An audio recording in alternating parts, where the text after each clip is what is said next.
ষষ্ঠস্থ রাহু অত্যাচার, অনিয়ম ও অবহেলায় শারীরিক অস্বাস্থ্য নির্দেশ করে।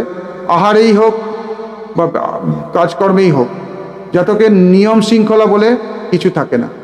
তার কাজকর্মে অনেক রকম পরিবর্তন হয় এবং কর্মের মধ্যে শৃঙ্খলা নিয়ে আসা তার পক্ষে অসম্ভব। তার নিজের দোষেই হোক বা পারিপার্শ্বিকের জন্যই হোক, তার কাজের মধ্যে একটা না একটা গণ্ডগোল উপস্থিত হবেই।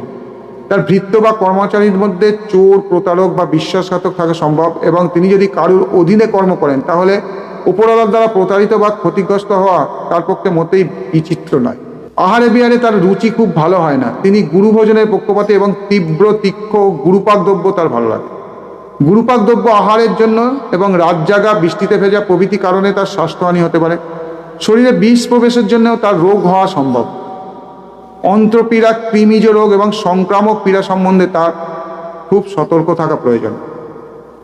রাহু ষষ্ঠভাবে থাকলে অপর গ্রহজনিত